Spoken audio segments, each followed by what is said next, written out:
I felt I was in trouble when they showed the crime scene pictures, the photos to the jurors. And all you see in that picture is a body with a throat slash and shot 3 times. So when they passed them pictures to the jurors, they was all looking at me and shaking their heads and looking at me with hate in their eyes. I felt it.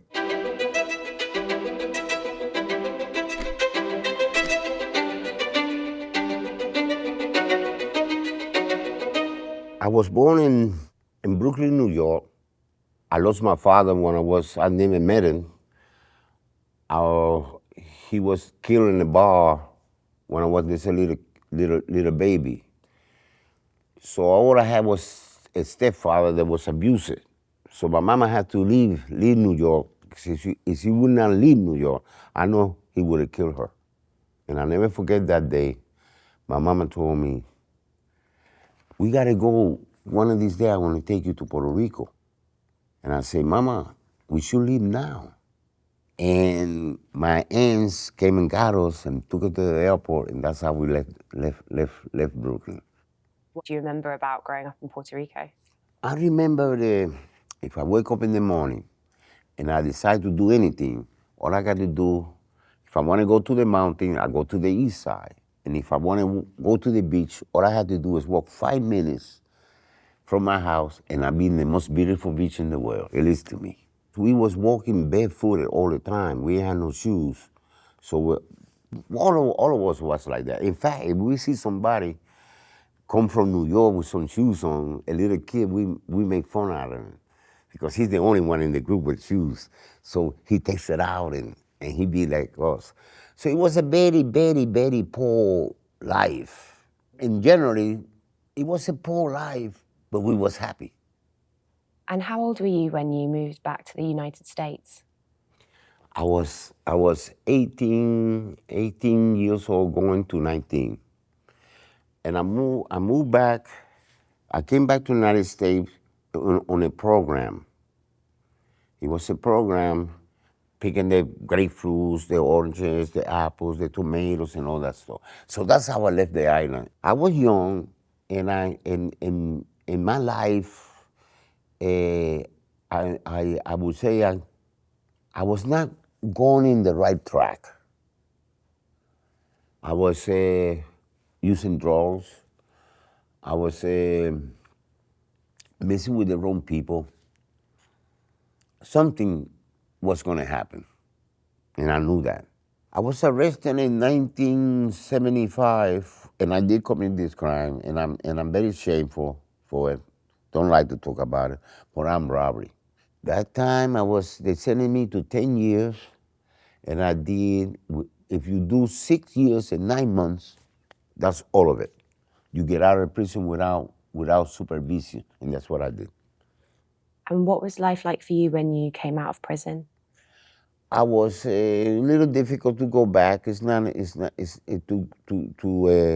adjust yourself. People look at you different way. It's hard to get a good job. You already got a family, so it was not good. I hate to say it, but I became what you call a hustling in the streets, getting a job over here and a job over there. But I was not killing and I was not robbing nobody. I can say that. It was on a Monday, May the 2nd, 1984.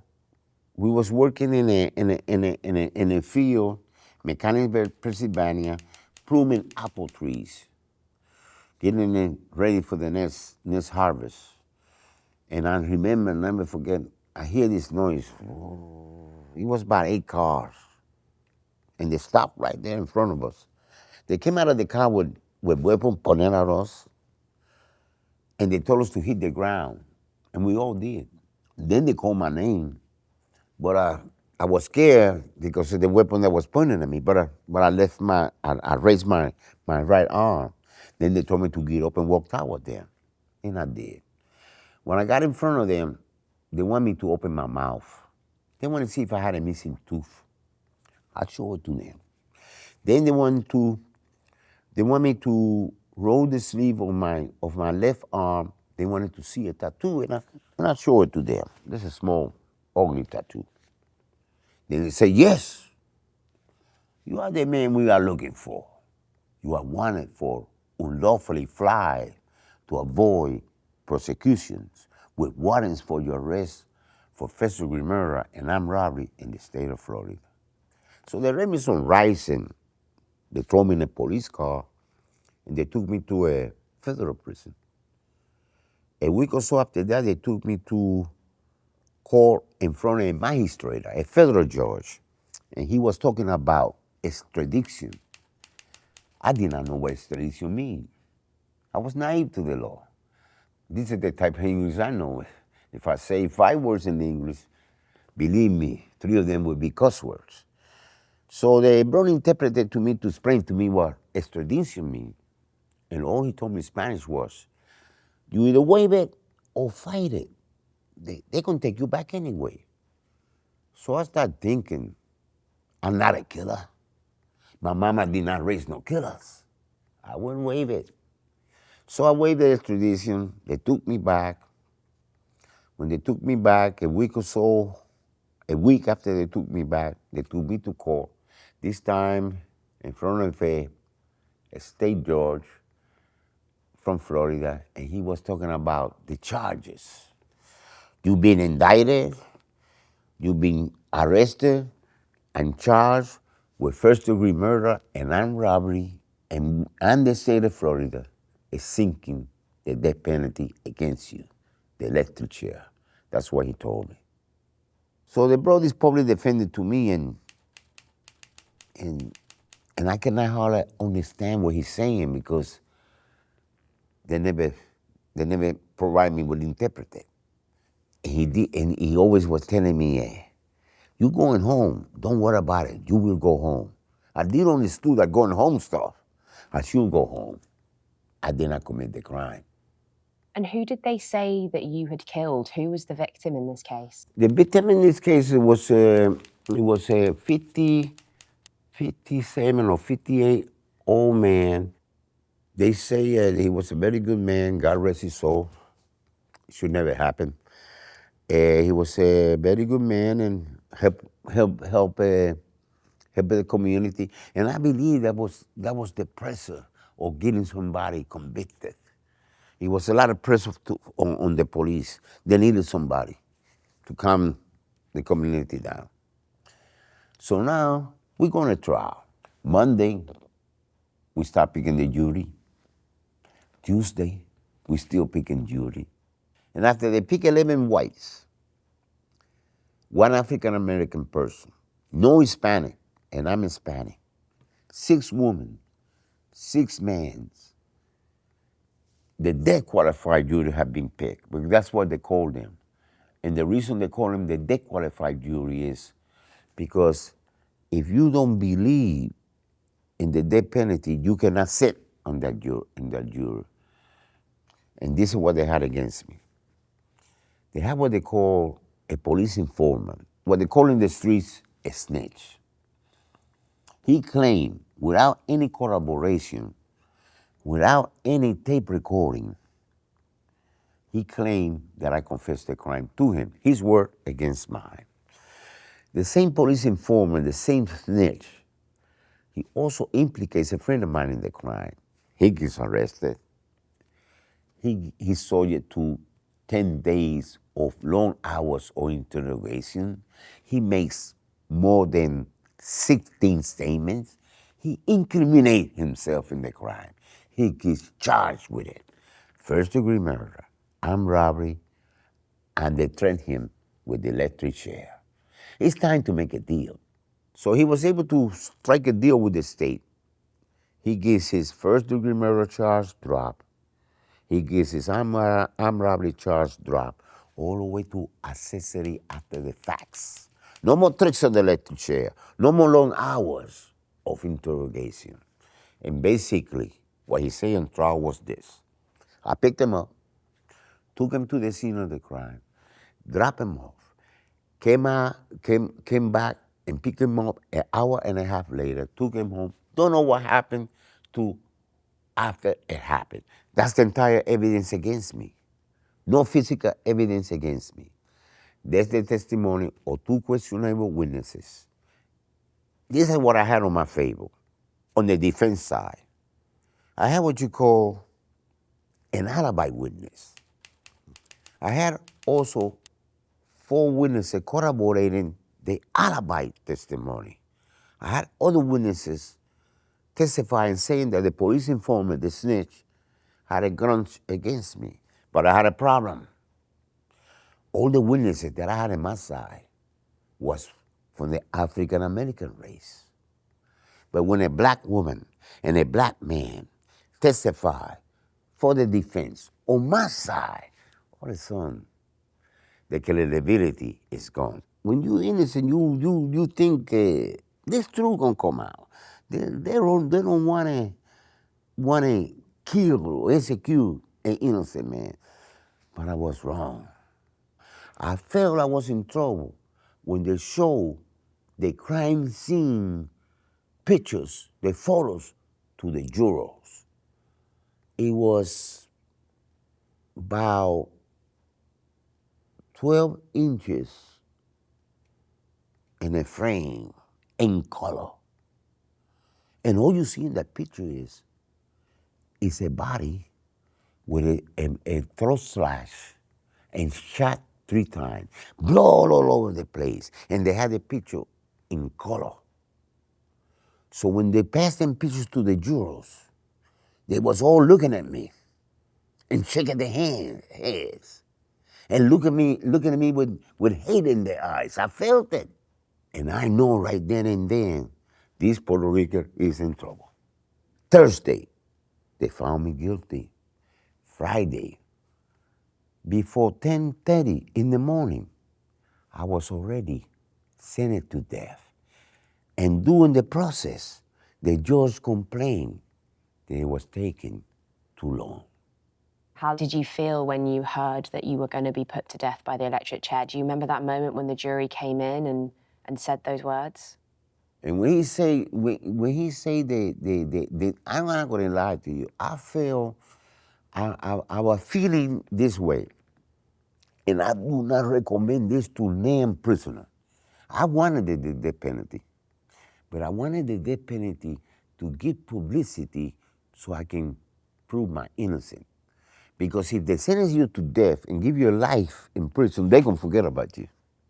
But with the death penalty, you case still in process to they kill you. So you got to have a lawyer. They got to have a lawyer. So that's what I wanted to if I want to have the death penalty, I would probably be in prison right now. And talk me through the first day in death row. I never forget that day. It was a raining, ugly day. November the 2nd, 1984. The place was horrified. They put me in a 6 by 9 foot cell infected with rats and roaches.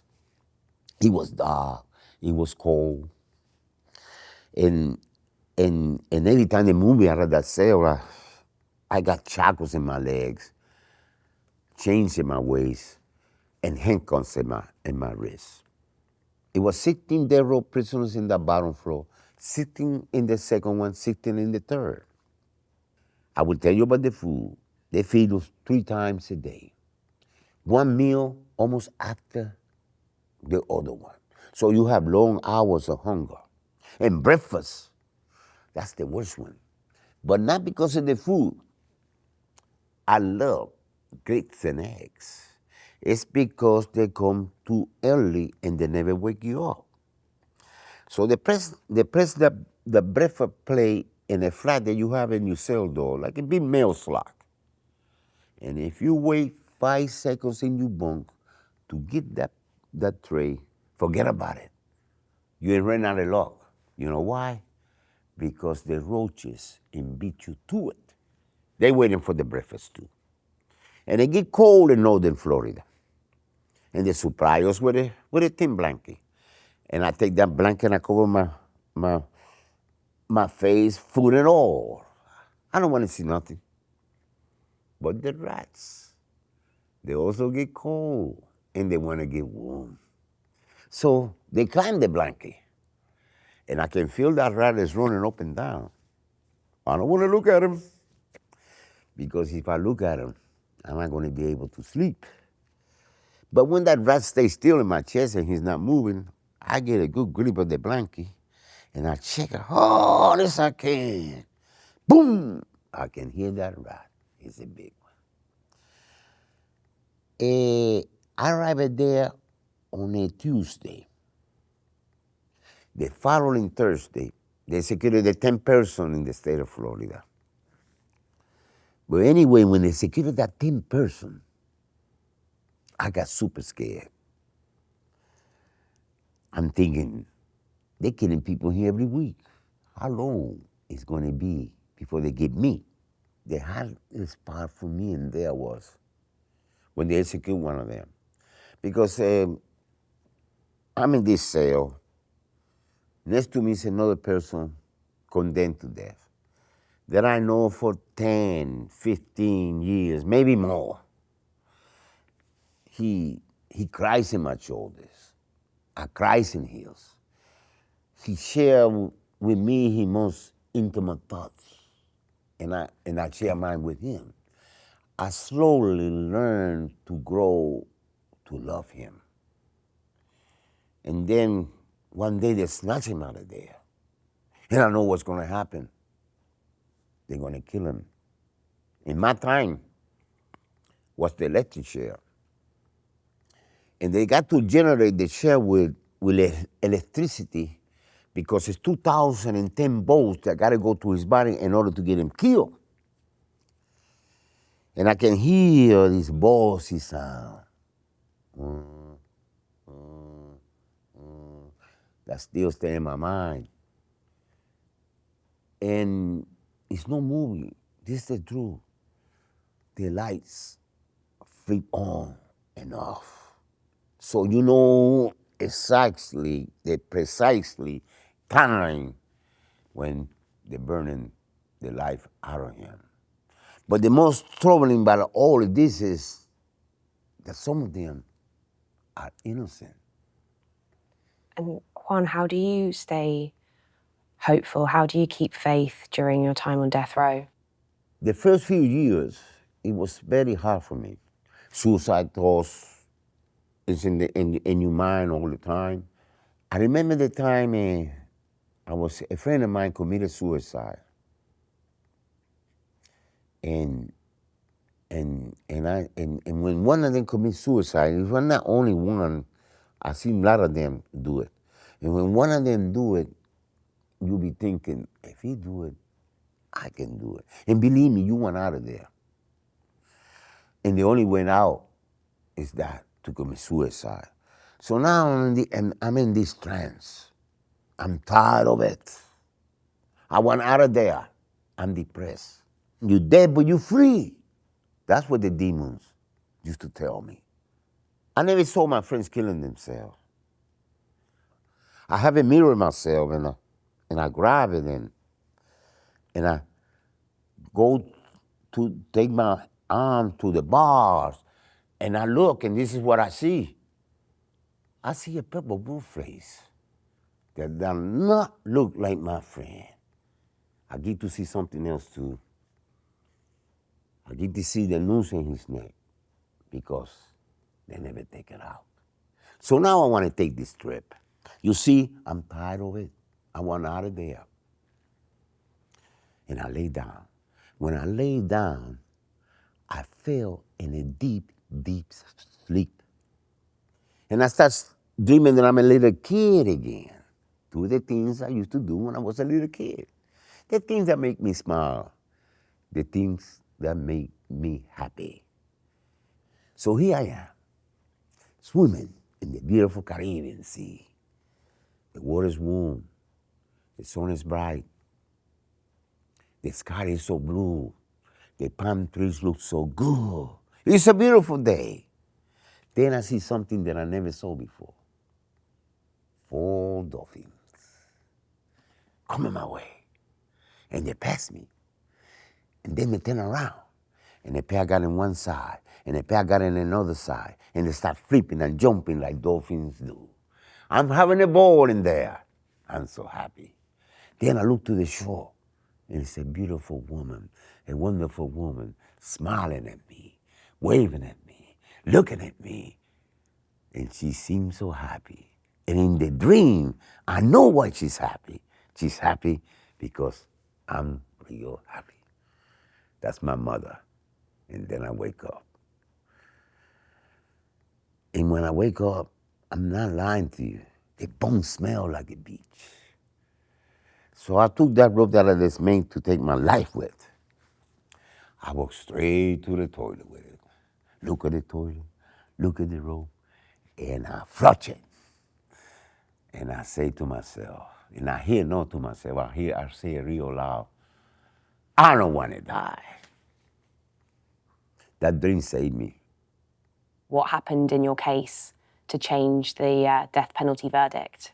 The first thing happened was, believe it or not, is when my trial attorney became a judge. See, by him becoming a judge, it creates in the legal world a conflict of interest. And that conflict of interest gave me the opportunity to move my case out of that county, out of that racist county where the good old boy network operates.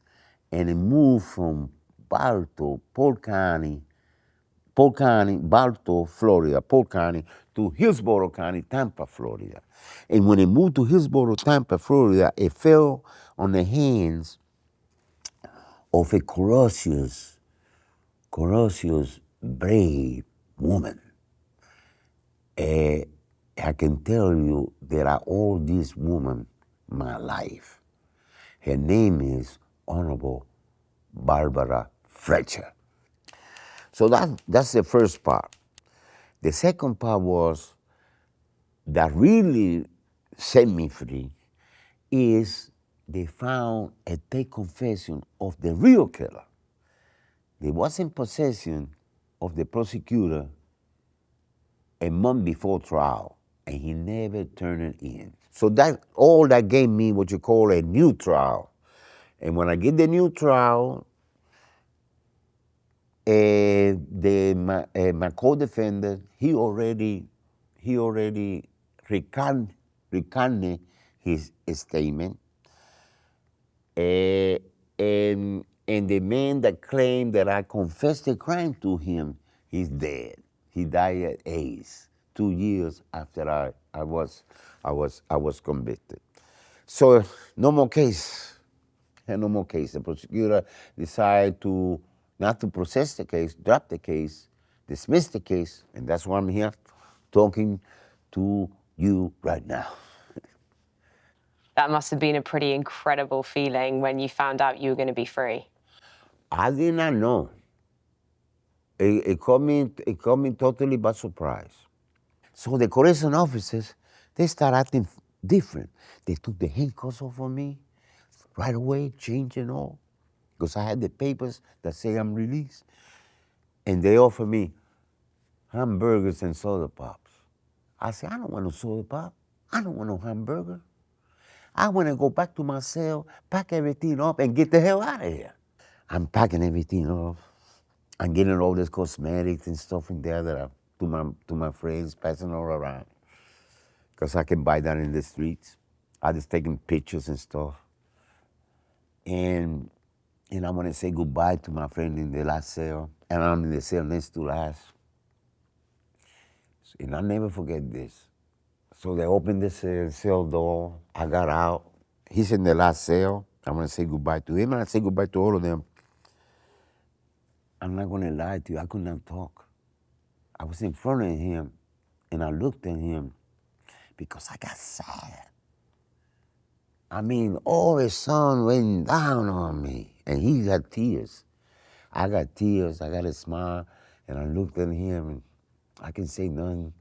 And he said to me, first thing that came out of his mouth was this, like this. Don't get in no trouble there. Then he say, don't forget about us. And then they start whistling and banging the cell door bars. and clapping their hands. And the guard, the correction officers, they got angry. Say, shut up, be quiet. They stopped making noise to who I left. They was real happy to see me go. Now I'm the door that gonna lead me to freedom.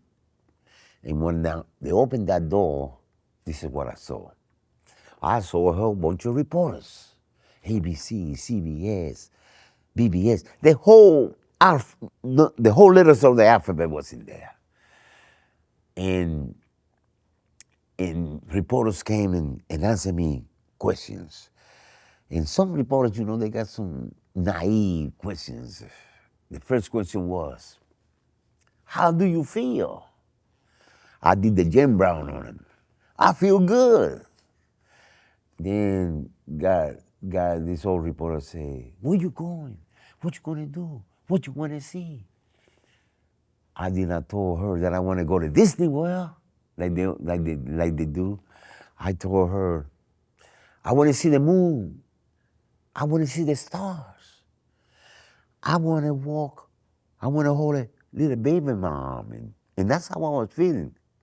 I just wanna walk on grass. Simple things. They even put it in the paper like that. I was earned for simple things. All the people they want this a big meal. No, there's real simple things. So at the point that you were released, how long had you been a prisoner on death row? 17 years, 8 months, and 1 day. And the 1 day is the day that I was released, and that's the day that I celebrate. It's my second birthday. I celebrated it's January the 3rd, 2002. That made me the number 99 death row prisoner in Florida, released at that time. And they never say, I'm sorry. And that's the part. I don't want no millions. I don't want nothing. All I wanted them people, really, would it be for me to tell me, one, I'm sorry what I did to you. And that would have been the best compensation I would have had in my life. None of them came to me and say, I'm sorry what happened. None of them. And that's what part that hurt more than anything. The collateral damage of the death penalty, it do not affect the only the person that's condemned to death. It affects, for example, in my case, my mother. I spent 17 years, 8 months and 1 day in death row for a crime I did not commit. My mama spent 17 years, 8 months and 1 day on her knees praying for a miracle that I would be released. And I don't think no mother in this world should go to that pain. What was it like the first time you saw your mother as a free man? What happened? Well, when I got out, I did not immediately went home. I stayed in the state about 8 days and I went back to Puerto Rico. And it was a big deal in the island. It made big news. The school, they stopped the school and everything. They had a big bus, people coming to pick me up in the airport. And when I saw her, she just grabbed me, hold me, and we just hold each other for a long time. And then they start bringing all kinds of food to the house that I ain't ate in a long time, and people that I didn't see in years came to see me. It was a good feeling. You spent 17 years, nearly 18 years on death row, and missed your family's birthdays, people growing up, your life as a young man. Do you look back and feel anger towards what happened? Sis, I ain't got no time for that. I look forward now. I ain't got no time. I don't think looking back, it will happen like you say. It will make you angry. And I got enough of that. That's gone long time ago. It's one thing that I learned in the inside. I learned how to forgive. And believe me, when you forgive, you're not helping the one you're forgiving. you're helping yourself. They live with hate and hangovers and all and grunges and all. That's not me. And when you left your fellow inmates and when you left death row, that friend of yours said, don't forget us. He's dead. I was doing an event when they was executing him. I mentioned it in the event. Some of the people that I know, they all gone.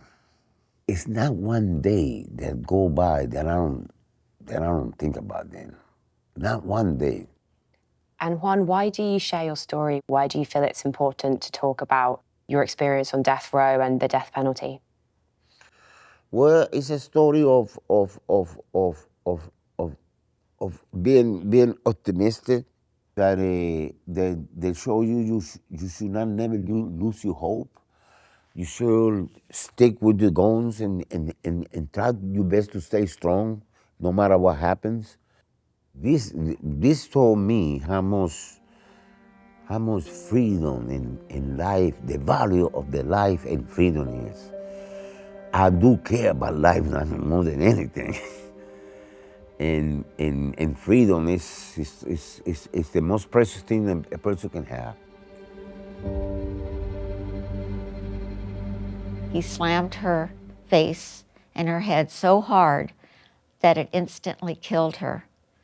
He also strangled her. Then he drew the sheets up over her neck so it looked like she was sleeping. And he opened the next room, and that was my room.